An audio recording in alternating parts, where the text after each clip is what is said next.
Hi, and welcome to the first video in a series of videos where I'm going to try and detail the building process, the painting, the making of my dream fantasy city. So, the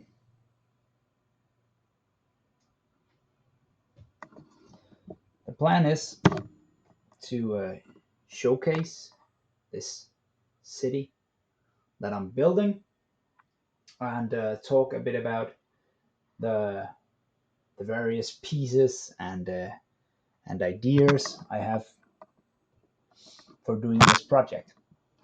So first, I'm gonna fly over the entire city, show off the MDF, and then I'm going to do some close up and talk about what I plan to do.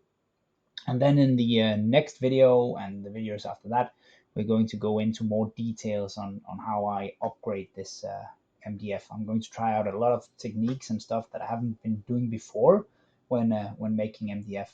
So yeah, let's have a look at the town. So the city that I'm making is for Gildas, A Life in Shadows, which is a thief game that I'm writing, a skirmish game about thief skills, trying to make it in a big city.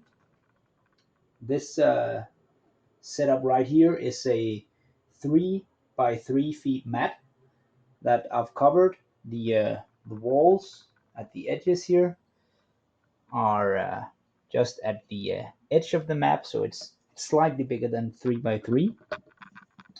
I've uh, I've gone with MDF because I love MDF terrain and it's fairly cheap. But most importantly, it's quick to build the basics, and they're very sturdy. My kids are allowed to play with all my miniatures, so I need sturdy stuff, and I do transport it around for games. So that's why I love MDF. In Guilders, you play heists, thieving heists in the big city, and there's a lot of skills and action and movement in the height, up and down. There's no limits on climbing as there is in many other games. So I wanted a city where you could play in the height as well. The inspiration and something I've been wanting to do for a lot of years is Baldur's Gate, Neverwinter, uh, that town from the Name of the Wind. So I wanted to have a big inner city feel for for this city. Most of the kits that I've bought is TT Combat stuff. I've got a lot of their World War II buildings, but I think they're gonna look proper fantasy when I'm done. I have their Fortress kit. I did a lot of math when figuring out what kind of Fortress kit I was going to buy for my city. I was looking at TT Combat and Sarissa, the Roman forts. In the end, the one where you got the most length for your buck was TT Combat. Then in the city, there's a single war games tournament building. It was like below £10, free shipping, so very cheap church. The first tavern I bought, the Sarissa Precision Coaching in, a great kit, a great building, but too small to actually work as an as a playable inn. The rooms are very small. See, put a miniature. So not a lot of room for a playable interior. Let's have a look in here, down here. When you put a bit of furniture in there, so it's a nice building, and I'll be using it as a barracks instead. So that's the detailing I'm going to work for, a barracks for the city guard with stables, and then I went with this big building over here from TT Combat's Streets of Venice line. instead for my tavern.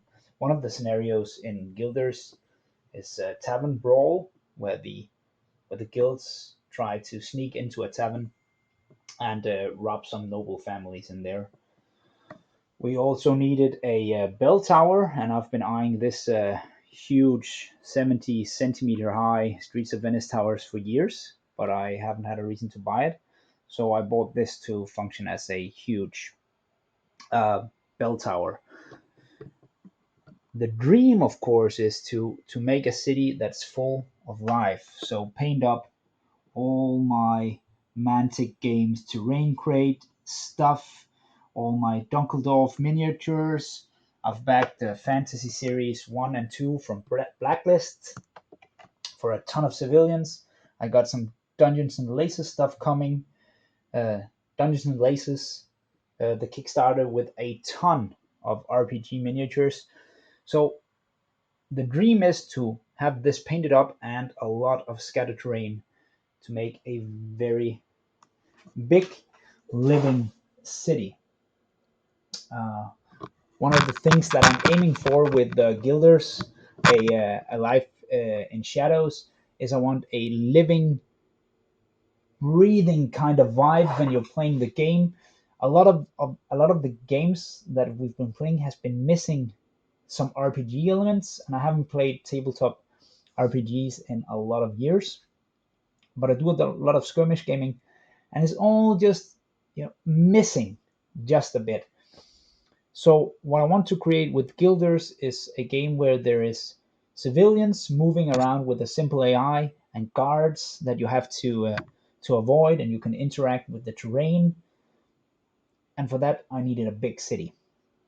Right. So let's take out one of the kits and talk a bit about what I plan to do with it, because playing MDF is super boring. Um,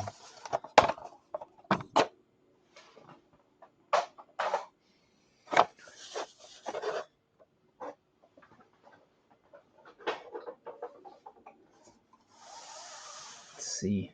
Let's take this building right here. So this is um, this is a TT Combat World War II French three-story building. It's a great kit, and it's around 20 pounds. So you get a lot of room, uh, considering how cheap the kit is. I made haste and made all the terrain in pretty much one go because I wanted to get playtesting uh, on my game. So there's a lot of details in MDF that's not added yet. There's windows for a lot of the other buildings. There's these kind of fences in front of the windows. I haven't added those. That there needs to be canopies, frames around the doors. So a lot of the MDF details I haven't added yet. All these buildings, and that's pretty cool, come with chimney stacks for both ends of the building. Some of the buildings I'll only be using uh, a chimney stack on one end because they will line up anyways, and then I'll be reusing some of those chimneys for the tavern, for example. I want to add chimney stacks to that. I want to add a chimney to some of the smaller houses. So it was nice that I had multiple of those. Some of these buildings come with small balconies. These are perfect for guilders. Let you play in the height. Let you let your guilders uh, crawl with an action and then stay put. And I really want a lot of that on these buildings. I want a lot of ledges where you can leave your miniatures standing.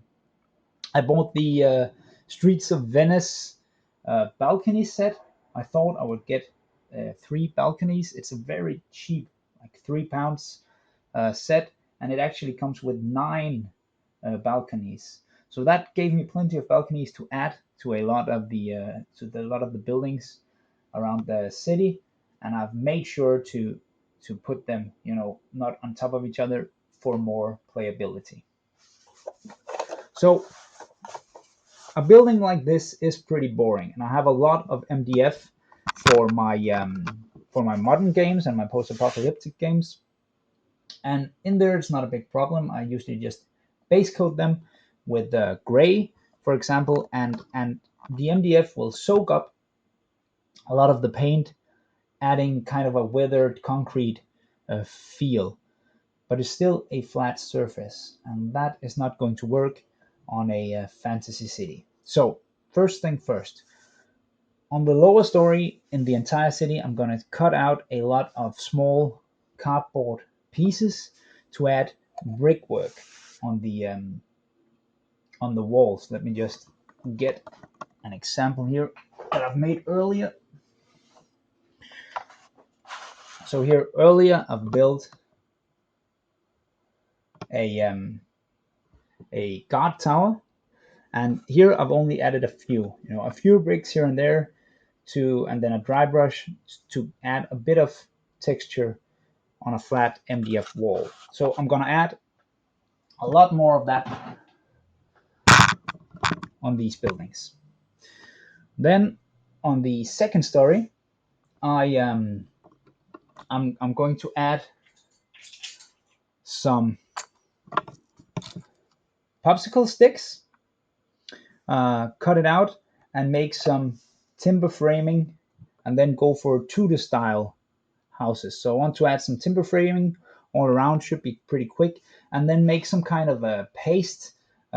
In Danish, it's called polyfiller, but I'm gonna take some baking powder or some ash, PVA glue, color, mix it up to a paste, and then paint the walls between the timber framing with this. So it's like that. What's it called? Plaster. There is on these old houses. So that's going to be in the second and third story, and then I want to add. I'm gonna add cardboard tiled roofs on the roofs, so they don't have a flat one. I'm going to cut out these long cardboard pieces and then cut tiles in them. And instead of just doing individual tiles, you do an entire row at a time, and then you just add these on top of each other. With a dry brush, you're going to have some nice texture on the house. So, and these buildings, they come with a playable roof top, but I'm going to make like this for the top of all the houses. So, for example, if we add it here on the church, perhaps it's going to be a bit narrow at the top, but just a centimeter of space here will let miniatures keep their balance on the very top of buildings as well, while remaining giving the entire roof a lot of texture when it gets a quick spray and a dry brush in another color. More plans for detailing, so that's going to leave the buildings pretty detailed. Timber framing, second and third stories, uh, stone details at the ground floor, so that's going to be gray, and then this is going to be kept in those original timber frame colors like white, light gray, ochre, and muddy red. I'm gonna do red roofs across the entire city, I think, and the chimney stacks painted in gray will add some contrast when standing from the top and looking down. Then I think these cardboard tiles are gonna add a lot of texture when looking from above, and I'm gonna add smoke to all the smokestacks. All the chimneys gonna have cotton wool smoke, so that's going to add a lot of life as well. And then the last thing I plan to do for this building is I'm gonna drill holes just below the roof on all the buildings, right here. A couple of holes, fitting for a barbecue skewer. So I'm gonna have some barbecue skewers sticking out right here, and then I have this uh, very thin mahogany wood that I've scavenged somewhere, but you could also use just the popsicle sticks. And I'm gonna make some platforms right here below the roof. Now, thinking realistically, there really shouldn't be anything here, but it's a great way to add playability without it looking off or weird. So on a lot of the buildings, especially the ones without balconies, I'm gonna add these to the front and the back. So you will end up for a building like this one over here, you'll end up with the miniatures being able to climb, stand on one balcony, climb to another balcony, and then we have this ledge just below the roof where they can also stand, and then at the very top of the roof, making a very playable, uh, building with a lot of levels, and then the game has rooms for rules for jumping from one building to another. So yeah, that's going to be pretty good. I think pretty good. Let's see here. Right. Yeah. So that was kind of the plan for this board, and then I want to make some videos for whenever I have done some progress on the buildings. Set in the detailing, do a short video on that, show how it actually works.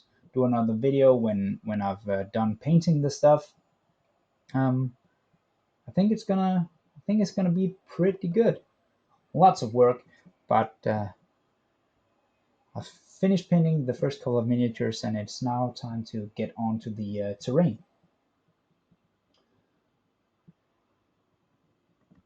So thanks for checking out this very small video on this Guilders, a Life in Shadows fantasy city project. I'm looking forward to showing what I come up with later. Please, if you want to check out more stuff on Guilders, go to the blog. I'll post some links to the video. Uh, you can read it. It's an open beta, so give it a read, give it a try. Jump onto some of the social media, offer some feedback. I would really appreciate it. Thank you.